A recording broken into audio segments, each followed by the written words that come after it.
noise.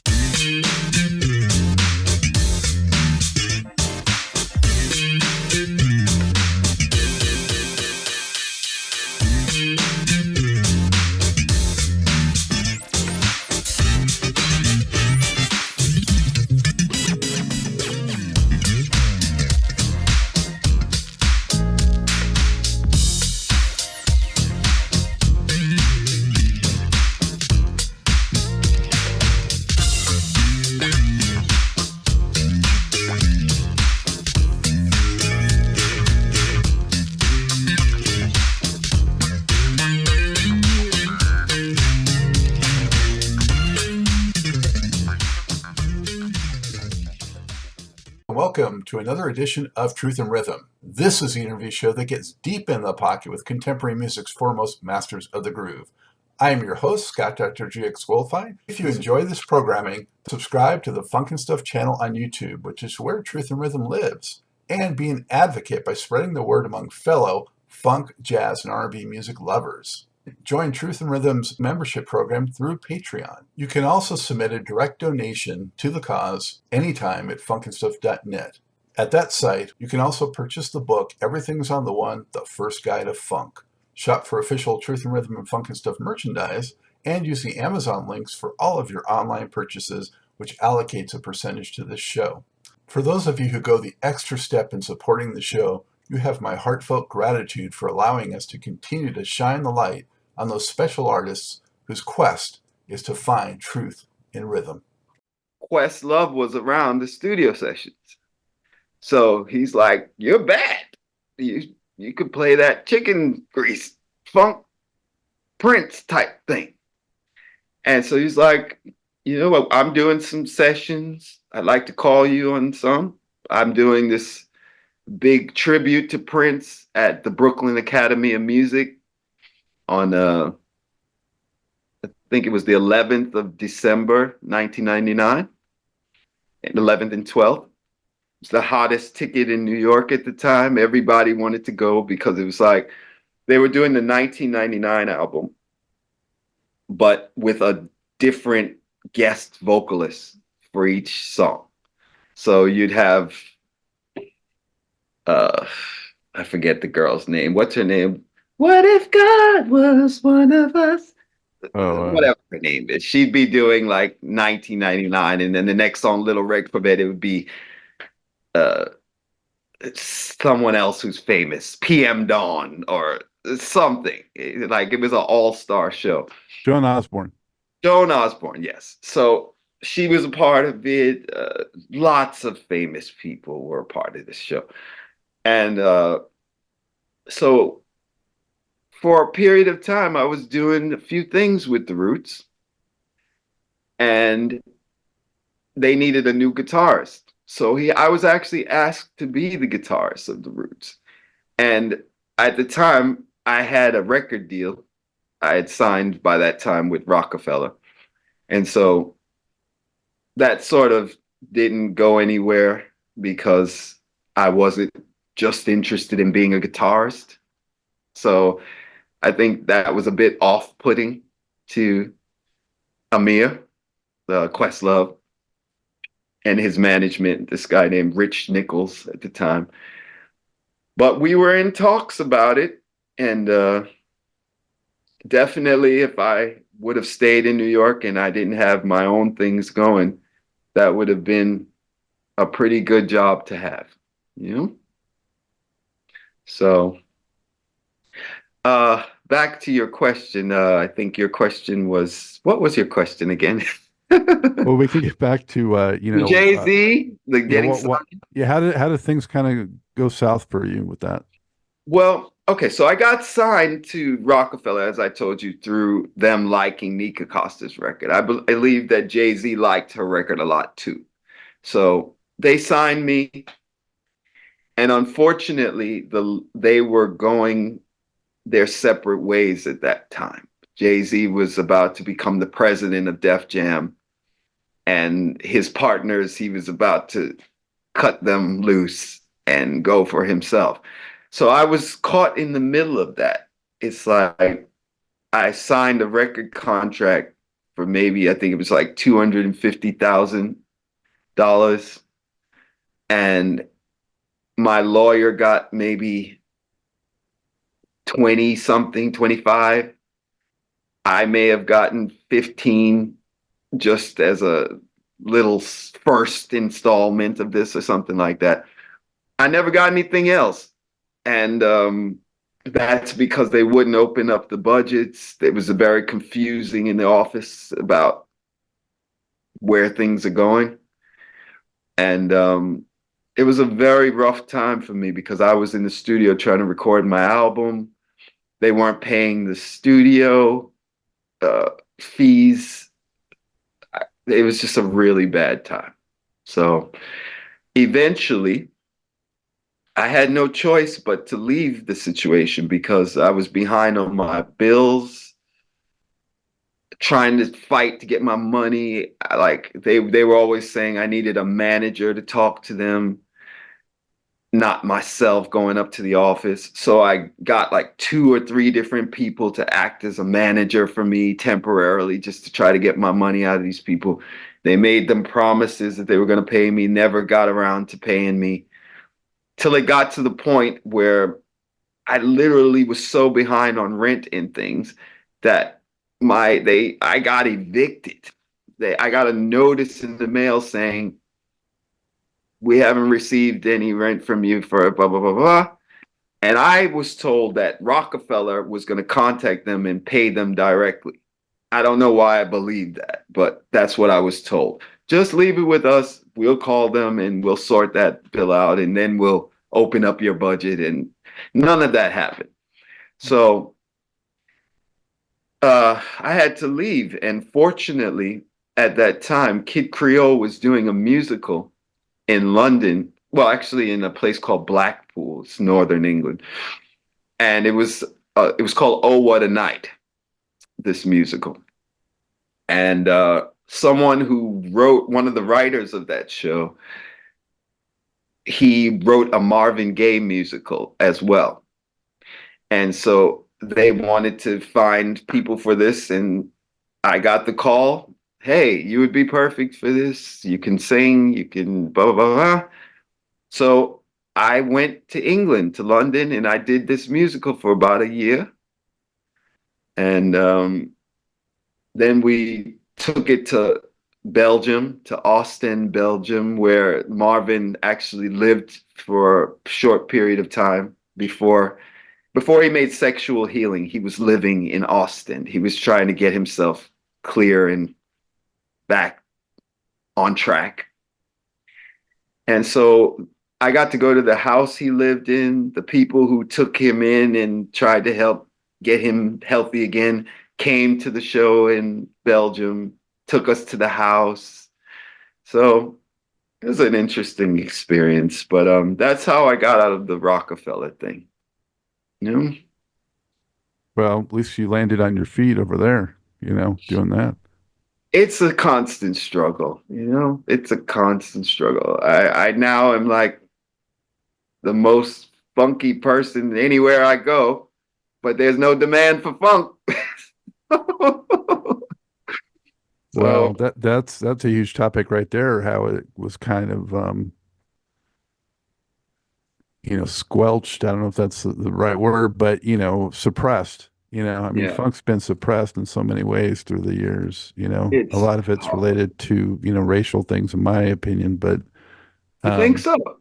I think there's a heavy element of that after being present and after living through it during funk's heyday and seeing how it was kind of systematically kicked to the curb, with disco and then the corporate music industry and MTV and all that. Yeah, I mean, obviously I can see what you're talking about with the whole baseball game with the Burn the Disco album / Burn the Black albums. and trying to just push funk music. It's also disco, screw Yeah. that, kind of thing. Yeah, I understand. Yeah. I understand. And I was there at the Coliseum when Prince was booed off the stage opening for the Stones. So You actually went to that. I was there. Yeah.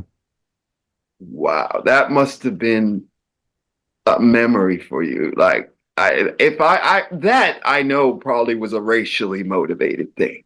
I That, I was mean, you know, I was so disgusted. I had gotten like 7 or 8 of my friends to go to that show. Well, I went with them to that show, but I had been telling them for, years about mm, Prince, and they weren't really he's familiar with bad. him He's that much, you know, bad. because I was there from, the very beginning. Mm. And they're like, okay, yeah, let's see this guy. And then he comes out, and then that happened. And, Oh man, you know, um, that's the worst. That'd probably be the worst experience to try to show someone the greatness of Prince. Hey, is that the guy getting hit with a chicken over yeah, he's pretty good at dodging shoes. Yeah. there? Dodge the hell out of that bottle. I bet he can fast on his feet. Yeah. No. So, yeah. Wow. Um, yeah, frustrating just to see, well, just musicality taken out of, R&B and funk kicked to the curb so Tell me much. about it. You would think nowadays that never even happened if you just judge by where music has gone, that type of black music has gone. You would think there never was a time when being in a band and having an amplifier was a thing or something. Like it's crazy. It's totally crazy. That's one of the biggest issues in my life that I feel like I live in a time I don't belong in, sort of. Like it's just you don't have to be talented anymore. You don't have to be original in any way. You don't have to have a unique anything. It's just sort of, it seems like a popularity contest. Like if you're good with selling yourself, sure, you and anybody else can make a record or something. Like, don't worry about it. We'll copy and paste you to death and auto tune you here, and no one's expecting anything real anyway. So it's it's a very weird time. But Yeah. you can still find, people out there that get it in terms of the music side of it and the history. You just got to look for them, on the internet somewhere, and find them. I know. It's just unfortunate. I mean, honestly, it probably never was great because I probably got a lot of the opportunities I got because I was young and somebody saw the potential for big money in me over a long period of time. I don't know if me being the same exact person now would get all those same opportunities because it's just that's not where the business is at these days. Well, yeah, I mean, speaking of that, Mark, if you look back to like the 70s and maybe the 60s, I can't speak for it as much, but um, it wasn't that uncommon for older artists, people in their Oh, mid 20s or 30 even to break I know. through, I and know. get support by a label, I know. Look at people like what's his name? George McCrae, for instance, Yeah. or something like that. I know. Well, even Rick James was like 30-ish when he finally hit I big with, know. in I the late know. 70s. Yeah. No, it's a different. I don't even. I mean, I don't rate music at all anymore. I'm not interested in anything that's coming out. If I just heard it was popular, that would be enough for me to know it's not my kind of thing. Almost like because what I do is like extinct, kind of. It's weird. It's very weird. So. Um, so you continued to do a lot of sessions overseas though, right? During into the 2000s. Well, I would say well, yes, a lot of that stuff was more mobile stuff. Like I'd be sending files to people and they'll send me a track and I'll play on it and send it back, which is really a crappy way of working. It's like basically someone sends you a track and they say, just play all the cool stuff you play. and I'll edit it and put it together however I see fit at the end of the day. So you don't know exactly what you're going to hear on the record when it comes out. You just know you gave them a bit of all of your stuff. And so it's crappy. And sometimes people will hire you to do one song, but because of computer technology the way it is, they can just say, "Ooh, I can use this bit on this other song," or I could take this and put it in a different key and slice it here and use that. So you might do one session for somebody where you played a bunch of stuff, but you don't know what it's going to sound like at the end of the day. And then you'll hear some of the other stuff and it's got some of your stuff too. But, you know, it's just the world we live in right now. So it's unfortunate. You lose chemistry. It's out of context, you know. It's people who don't even play the instruments putting it together. It's like, oh, that sounds kind of like the guitar thing I was imagining-ish. Okay, fine. Put some echo and reverb on it. It'll be sufficient.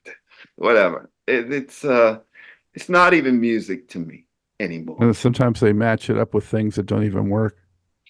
It's not even music anymore. I have no interest in any contemporary artists or any of the way they produce music. Like, if I almost hear that they use computers, I'm put off right away. And that could be even a real person. Like, I think I saw an interview with Bootsy one time, and he was in his studio, and I see like all this computer screens and monitors in the back. I'm just like, I don't want to hear that. Whatever you're doing you can keep that one. It's never as good, you know. It just doesn't have the same, especially if it's going to be real funk. I mean, I know that it's a very big topic to me because I almost feel like I have to give up real funk if I want to compete in this business. Because if I'm going in the studio trying to find the old studio with tape machines and the proper gear, real players, horns, all of it, and then the next guy who's trying to get his foot in the door is literally just having a laptop and some programs he probably didn't even pay for, and that's his track. How could I compete? Like, you know, I financially just, you know, the only way I could see it is if you met like some die-hard funk people who are just like, we are sticking to this no matter what. We're doing this. And so I haven't met anyone like that, especially over here in England. This is a culture of tribute bands and cover songs. Like every single person I've met, I haven't met one person in over a decade here that is trying to do something original. Every single person is like, hey, I'm thinking of putting together a Motown tribute band or this or that. And it's just like, this isn't music. This is karaoke. So it's a very weird time we're in right now. I'm in the music business, but not really. I'm doing what I do with the hopes that someone who appreciates the real thing would recognize I'm that and that I deserve to be heard, you know, but I'm totally out of this try to get record deals and be cool online and all this stuff. None of that interests me at all. You know, I don't think it's right either to just say, you know, like being stuck in the past or you got to get with what's current and, you know, that kind of thing. It's more than that. It's real playing. It's real musicality. It's real chemistry. It's not just, you know, being nostalgic or something like that. It's entirely different creation. I know. Now that you're talking about it, it hurts my heart a little bit because I'm always trying to get in the real world and accept how things are. And a lot of my time is spent dipping one toe into the modern world and still trying to be who I am. So yes, I do have the whole computer set up. I've got the Mac and the right programs and all that, because when people hire me for work, 100% of the time nowadays, it's that way. They'll send me a track. They expect me to bring it up on my computer, play something into the computer, and email it back to them. So I do have all of that.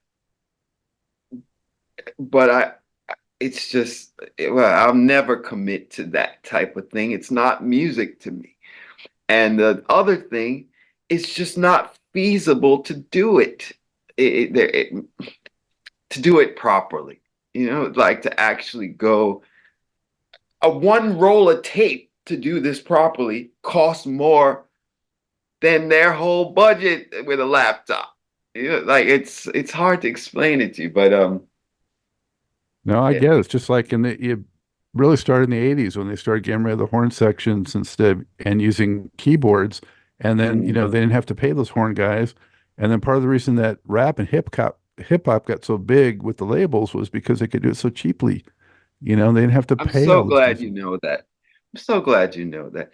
Yeah, in my opinion, that is the point I go to say what was the decline of the business. When record labels realize, oh wow, all we need is one guy with some records, throw him a few, Cha-ching, cha-ching, cha-ching. yeah, just throw him a few dollars so that he's able to keep doing what he's doing, buy some vinyls, and we can turn that into like, Tone Loc level success, or whoever at that time, Young MC, or Vanilla Ice whoever was and the first pop big MC people, Hammer. Yeah. MC Hammers. And like, why would someone who's sitting behind a desk just trying to make money do more than that if that's all they need? But not to mention that they can often reuse their catalog, and like, oh, I've actually been in meetings where people have tried to get me to use samples from artists they already have owned the masters of. Hey, have you ever heard this track? Or like, it makes perfect sense from the person who's trying to make something without having to put out much, But in terms of musicians, it's horrible. Like Kid Creole, we often do lots of shows, festivals in the summer with real bands like Kool and the Gang or stuff like that.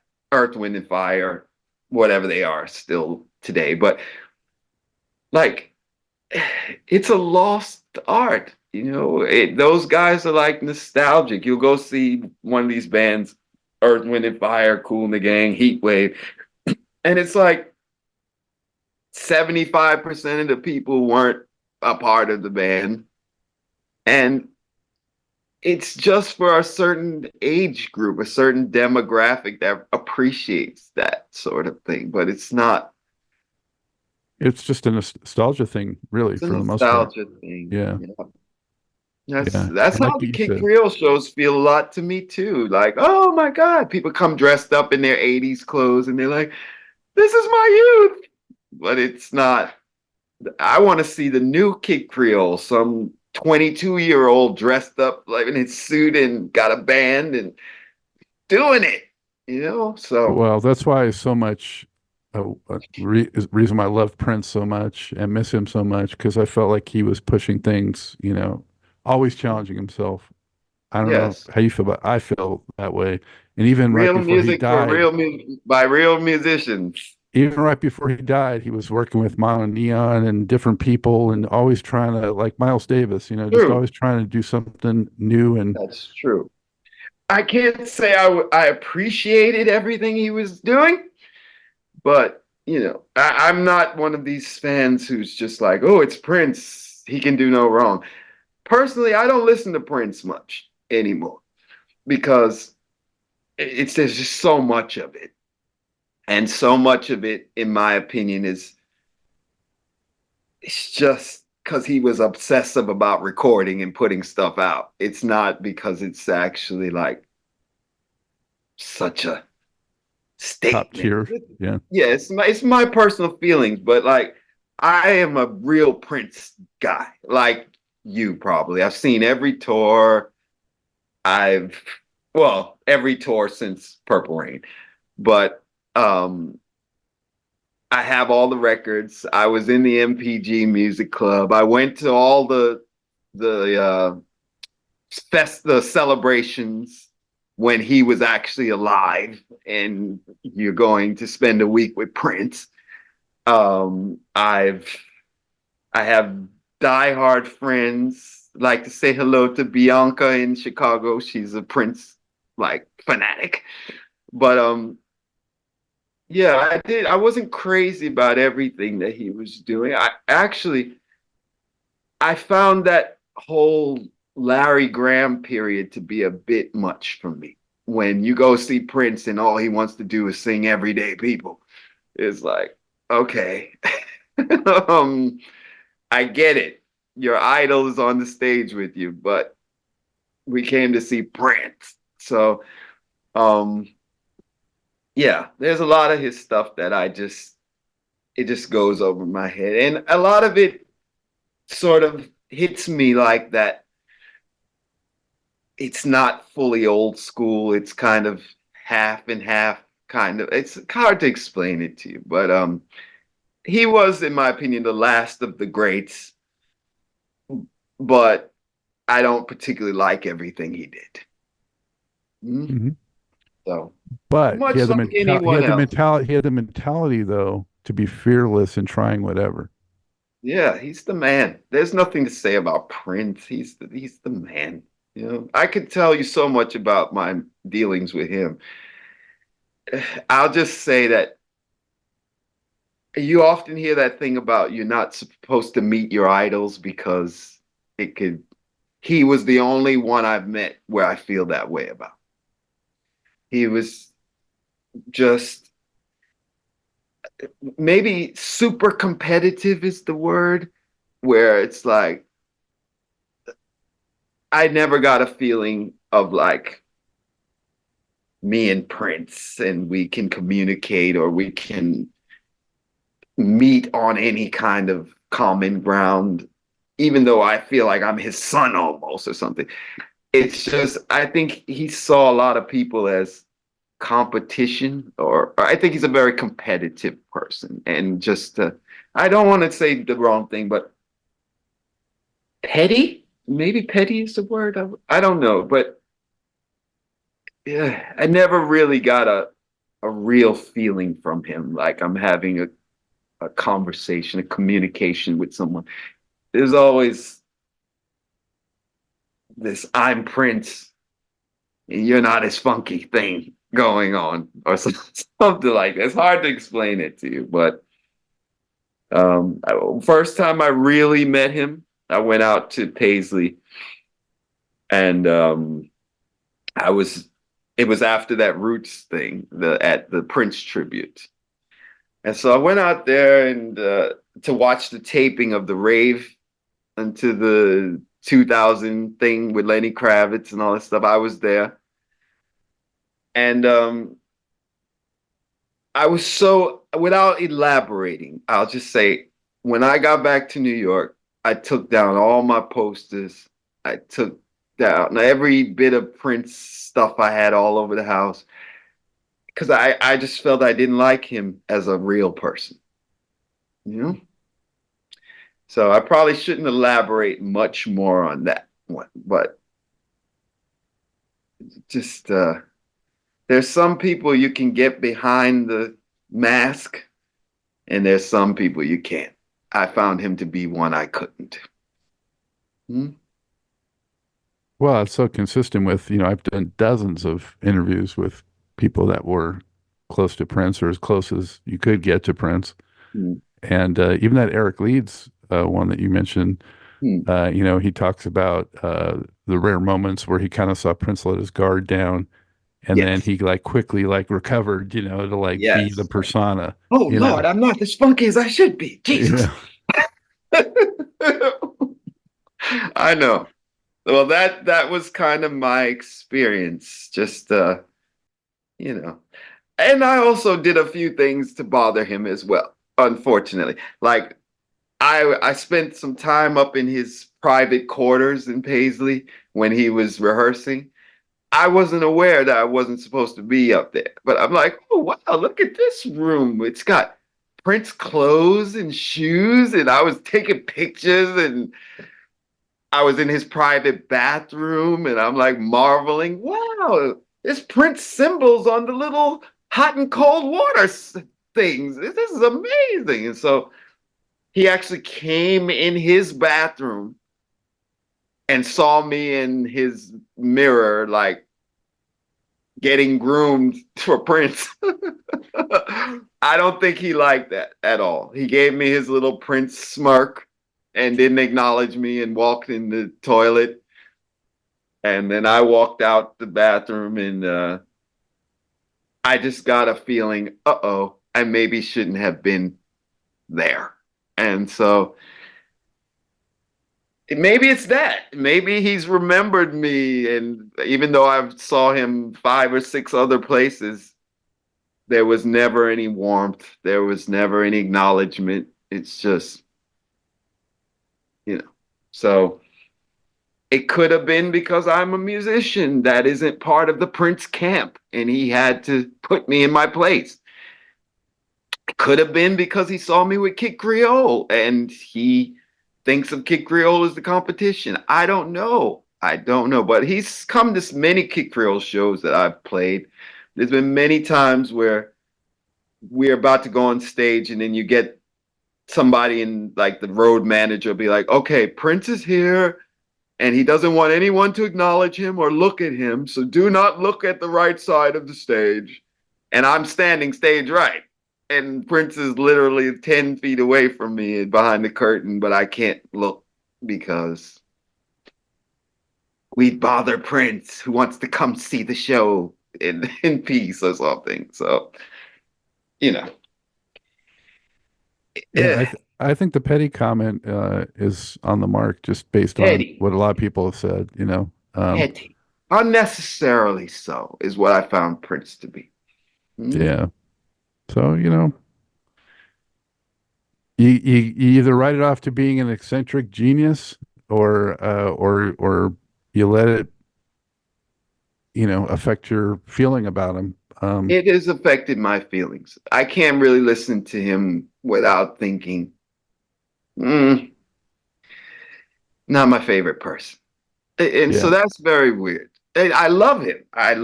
But I mean, I think you did an interview with what's Sandra St. Victor?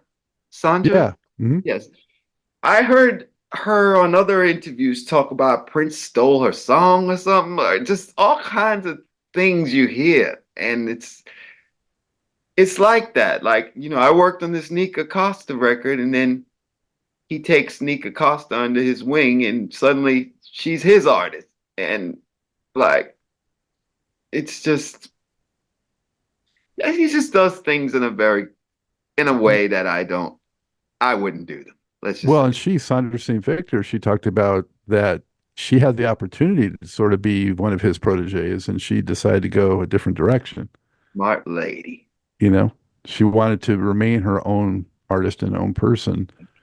And Don't want her up there singing Sex Shooter part 29. Exactly. Yeah.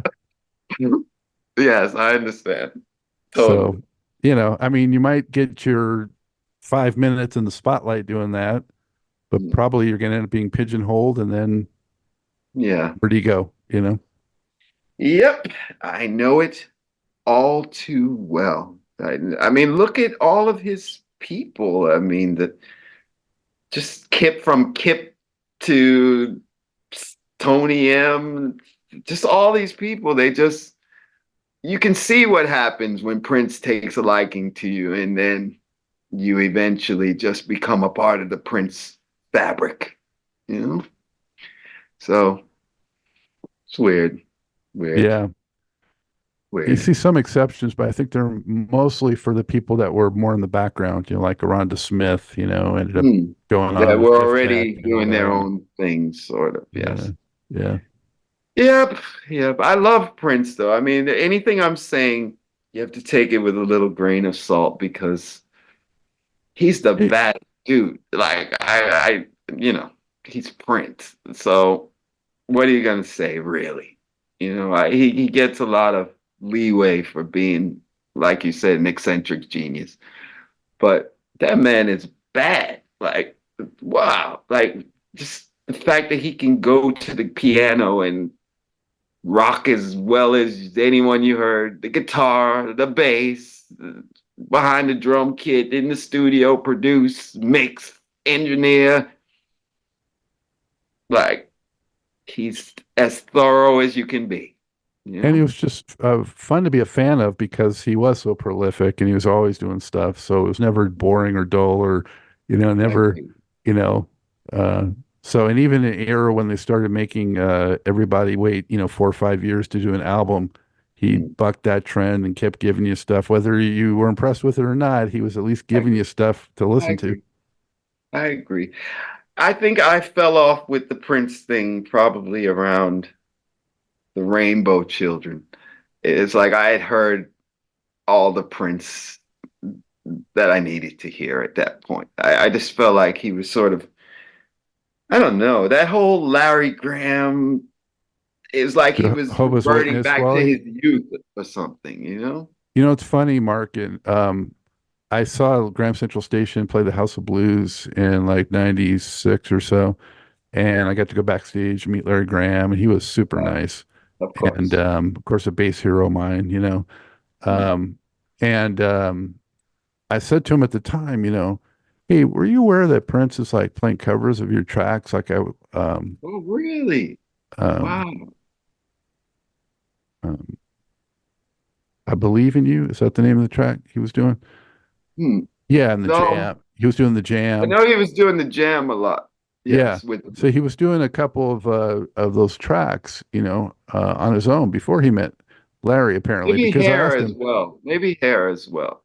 yeah. And so I said, have you ever met him? And he goes, no, I haven't. And he goes, but I hear he's been doing them. So I met Larry and talked to him about that backstage, have him sign some records that are on the walls here. But Wow. so it was really funny for me to see it right after that. He actually not only met Prince, became like his, big brother mentor or whatever. And Sidekick. yeah, I know, I know. I mean, yeah, he built him a property on his own house property, which but I respect. I respect. I wish I was Larry and I got that version of Prince, the one that was a little kid excited. I wish I saw that. yeah, I So was at a show at the Glam Slam where Stevie Wonder showed up and Prince looking at Stevie Wonder on stage. He very much looked like a little kid looking up at really, Stevie Wonder, which was gosh, really you cool. saw all these amazing shows. Was that the one where he played Maybe a Baby? Yeah, Gosh, man, you've been around. Wow. yeah. Had that on bootleg. Yeah, Wow. it was phenomenal. They kept saying Stevie Wonder in the house, and then like kept waiting for him to come up. It took forever, and then Hmm. finally he got ushered up on stage, and then they started going into that riff. Well, Wow. you've heard it, but Wow. Prince just on his guitar, just looking at Stevie on the keys, and just like I'm looking Oh, at my hero. I'm like, yeah. man, I wish he, I've never seen Prince look like that. I'm like, whoa, wow. I wish he would have just allowed people to see that part of him more. I really do. because Because we loved that, but he felt too vulnerable, I guess. you and I both, since we love this man, I'm sure you would agree. Like, I would love to just get into the mind of that person who didn't know what was going to happen in the future and it was still just like, I just want to learn all the funky slide licks and the this and the that. The musician, the guy. Now I've met lots of people like Andre Simone He spent time in my house before, as well as Miko. And they all have that same feeling that we're talking about. It's I don't know what transpired in his life to build up this wall or this harshness or something, but I've met many people who are affiliated with him who want nothing to do with him, or so it's weird. It's a weird. Even I told you I was managed by his sister for a period of time. There's so much to talk about, but I think even she felt she couldn't actually reach her brother. She couldn't contact her brother and talk, because there was a whole thing going on at that time about another relative of his wanting to sue because she said she wrote "You Got the Look." Like, she said she had a song called "Something Cooking in Your Book" or something like that. One of the lines in there, something cooking in your book, or whatever it was. And they were like, there was a whole lot of talk about suing France. This is between his relatives. And definitely, I didn't get the feeling that they were buddies, that you pick up the phone and call your brother or something like that. So I don't know. It's a weird situation. Well, it's getting, deep, but, I mean, it's sort of like part of maybe why he ended up dying by himself, and no one was Yes. around. Yep. A lot of people I've known in my life have told me that you're going to die alone like Prince, because I'm so dedicated to music and not focused on a lot of things that other people are focused on. They're just like, it's highly probable that you're going to find yourself as alone as you are every day at the end of the day, because you've never developed all those other things. So I'm trying to not do that. Mm. Yes. So, Mark, what are you working on now? You got this album you're working on, right? You're going to do a solo debut, and you're working on a Yes. documentary and all that good stuff. Yes. Well, the documentary, there was a person, which he's not even worth naming, but there was a guy from France who was interested in making a documentary about me. And so he came to England. We did a lot of filming, my kids and home, and we went to New York, filmed lots of my friends and associates, um, my mother, school. We really tried to make a documentary. So I don't want to get it too into it, but he's a person with some alcoholic tendencies. And when we went to New York, I think he was quite enamored with all the Irish bars there. And our documentary sessions started getting weirder and weirder as the time went on. And by the end of it, we were supposed to have signed some contracts. There's a lady named Barbara. Hello, Barbara Butler from New York, who was the liaison between us. She actually had a pretty successful Shuggie Otis web page on Facebook, like a fan group. And so this guy was a part of that, and he got to talking to Barbara about me, and I guess he saw me as a bit of a Shuggie Otis sort of character. So he expressed an interest in doing this documentary. But when we were in New York, things just went really weird, and Barbara didn't get him to sign the contracts or anything. So he just disappeared with the tapes. There's been talk of him being open to releasing them for money, but whenever we reach out to him, it's weird. You can't get a straight answer from him about anything. Last I heard, he may not even have the tapes anymore. So fortunately, I was receiving many of the clips as we were doing them. So I have quite a bit of it. And I also was filming while he was filming on my phone. So I have a lot of it. It probably won't be as luxurious looking, but I am trying to put this out and finish it, and it's weird because if you're not doing that with an album to promote or something, then it's kind of just like you're just throwing it out there for people who won't get it probably, like they should. So I'm like so many people right now, just trying to do everything I could do through my computer to keep things going, I guess you could say. And it's not the old days where you could just get deals and contracts and do it. Everyone seems to be wanting to do things these days that are capable in a computer. So I'm one of those.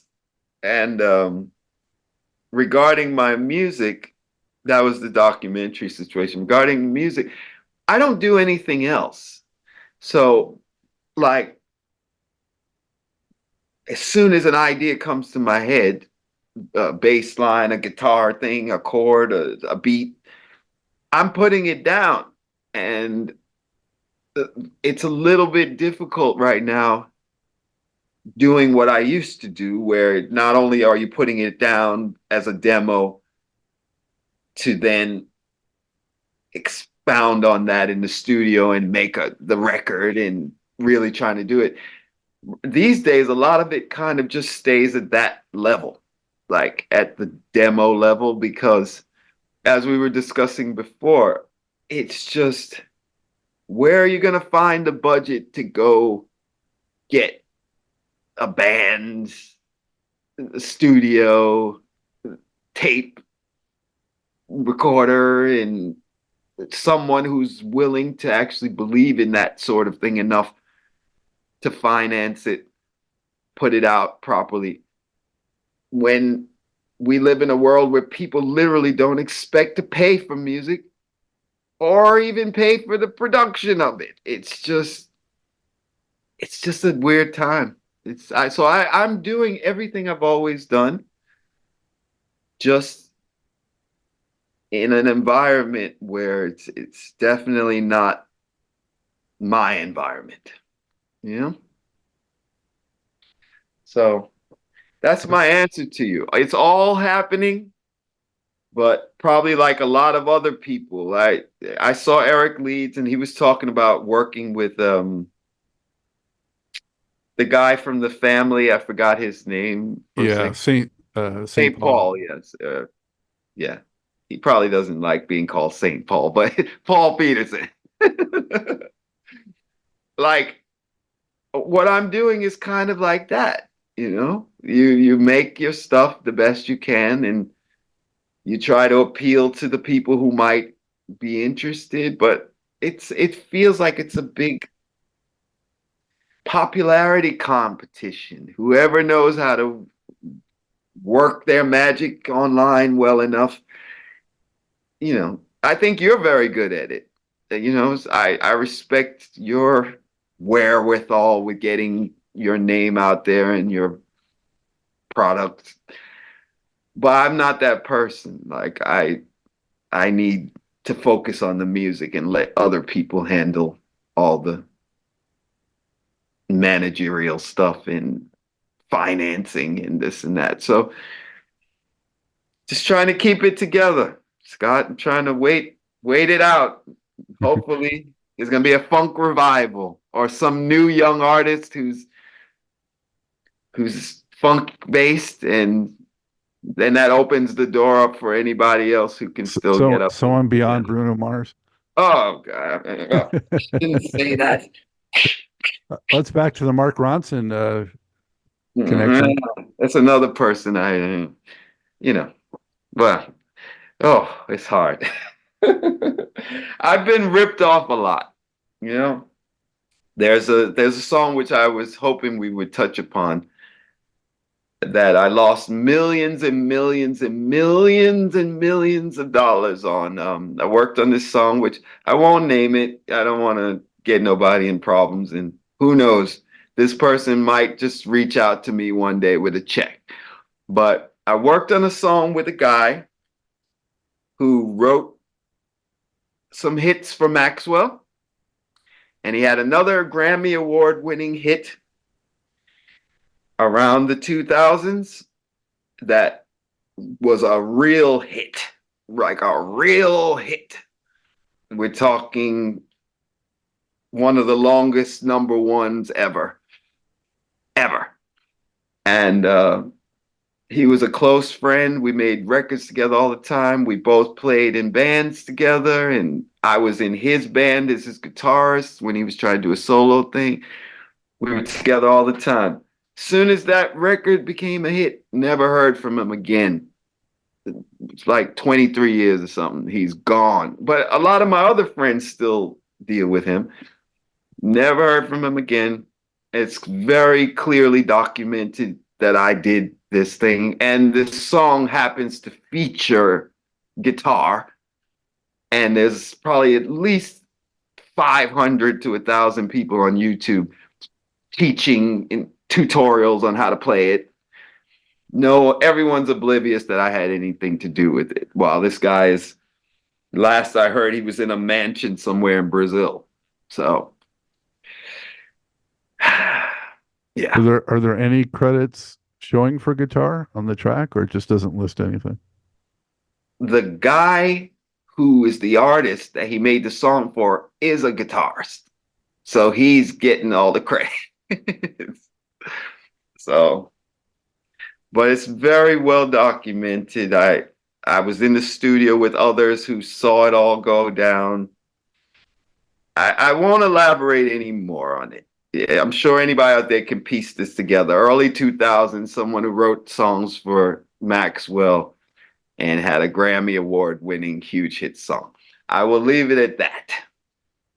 All right. Well, sorry to hear that. Hopefully, and if justice will anybody out eventually be there in served. Cincinnati would like to cut me a check, please, because he's from Cincinnati. So, and he's Jewish. And his favorite color is? Yeah. Okay, all these hints, yeah. And his studio is called Boom Boom Studios. That's all I'm going to say. And that should be more than enough. Cut me a check, please. I can use it. So. That's another thing, actually. I mean, just doing this show is so many artists are uncredited for different reasons, you know, on tracks that you don't know until you sit down and talk with them. It's like, wow, really? You know? Yeah. That happens so much to me. Just so much. You know, a lot of times you'll work on something where they'll pay you to come in and it never goes anywhere. So there's also hundreds and hundreds of songs that I've made for people that never saw the light of day. So along with that same sort of thing, there'll be loads that you don't get credited on. Like a lot of things will be under the table. You're getting paid just kind of, it's not going through the label. It's not doing this. And then it comes out and you don't have credit. But, you know, there's actually a song of mine on a Rockefeller record when I was with Jay-Z. There's an album, there was a movie they had called Paid in Full.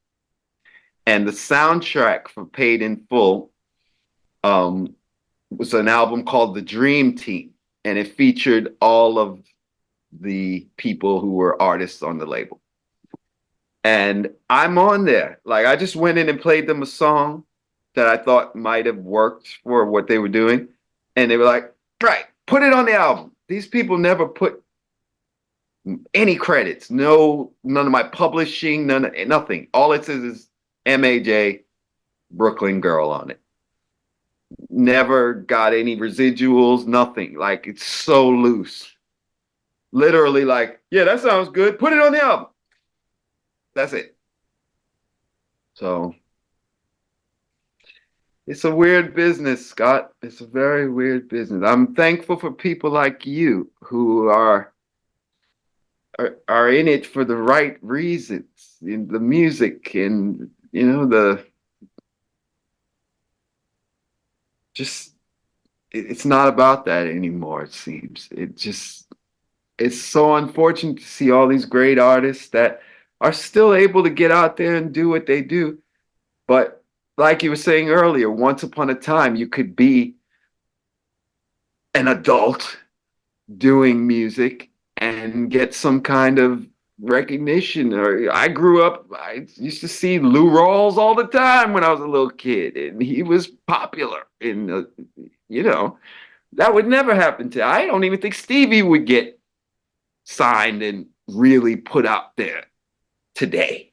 But also they typically gave at least like 3 records, Thank to you. find your voice and to, start selling. And they would actually develop artists, Yeah, and support of course. the art, As you should. I mean, this isn't about whether or not the public catches on quick or not. It's about how much this person has in them, and that you can imagine over time they'll be able to cultivate and get it together finally so that everyone sees this magic.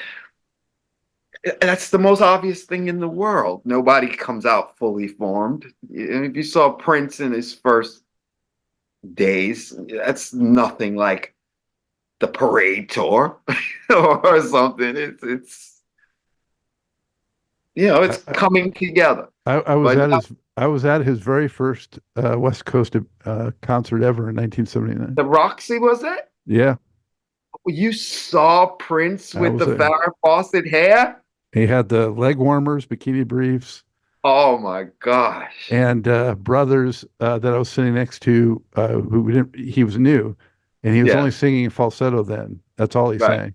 I know. And Everyone thought he was a girl. I know. yeah, so the brothers were like calling him princess. They were like heckling him, Oh no. but the ladies were like swooning entirely, I already. know. I Yeah. know. I know. I know.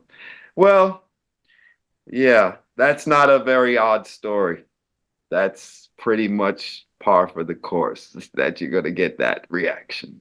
So I understand that. But wow, you're lucky, man. You saw Prince at that level before even Dirty Mind? That's why Wow. following him from that beginning and then seeing the Coliseum debacle and then going to That Purple was Rain horrible. and seeing what he did with Purple Rain after that, it was Hmm. just unbelievable. From your perspective, I can see that. I could totally see it. You must have been like rooting for that guy big time, you know? It was especially because it just seemed impossible at the time for a black artist to get over like that and Mm, crossover like that and have rock as be part of it too, because the radio music was so segregated in the 70s and with funk and funkadelic. George Clinton, he was saying they were going to do a movie and it never happened, and things like that. mm. So yeah, Yeah, I know. He's a one-off. He's a special guy, that Prince. I love him always. I just had a period when I actually got to meet him where I could do without him. But now in retrospect, if I could just not get personal with it and just think of him himself, like he's unbelievable. Like, do you know how hard it is just to arrange a song, just to like know where it should go, but then you actually have the ability to take it there on your own and do it for lots of other people too. There's lots of people who their biggest thing, like Sinead O'Connor or even Chaka in her latter years, it's all Prince that put them in that sort of you're fresh again or something. Like it's hard to explain, but that guy was amazing. just and lay the whole track down over one night, you know? Like, what do you say about that? Like that, I often think of him when I'm working, and I'm like, all right, Mark, we really should do these guitars. But after I do that, I'm just like, I'm burnt out. And I'm thinking all the whole time, Prince would have done the bass, the keys, the vocals, and I'm just like, I don't know how he did it. I was amazed throughout the 80s when I would hear about his work habits or not sleeping specifically. It's just like, that's part of what intrigued me about him. I was like, this has to like fall off the rails at some point. This is not reality that this guy is so prolific. I mean, who does that? Purple Rain in 84, Around the World in a Day in 85, Parade in 86 with the movie, Sign of the Times in 87 with the movie, Love Sexy Tour, Batman album. And then all the protege acts, and all the tracks going to other people. New clothes to go with everything. It's a new hairstyle. Playing all the instruments, pouring constantly. There's nothing you can say. I do put him in a much higher category than pretty much anyone. Sly or Jimmy, all these people I love them, and they're probably more influential than Prince in many ways, but they would give it up themselves to anybody who's that prolific and that talented across the board, you know. So yeah, love Prince, always will, but he's, as Joni Mitchell said, he's a weird little duck. Yeah. So, Man, we've been talking almost 3 hours. It went by fast. really? Wow. Yeah, we got to keep this going and keep in touch. I'm here, Scott. I did this mainly to see you, to be a part of what you're doing. I have never done anything like this before. I'm very private. It's a big deal. Everyone I know is like, go for it, Mark, go for it. And it's a pleasure. I respect what you do, sir. Well, thank you. And I really respect where you're coming from, and just, any kindred souls I can connect with like you, it's a great thing. So I'm here. I hope you enjoyed this episode of Truth in Rhythm. A big thank you goes out to our guest as well as to you, the viewer and listener. Also, much gratitude to Pleasure for supplying the show's funky opening and closing music.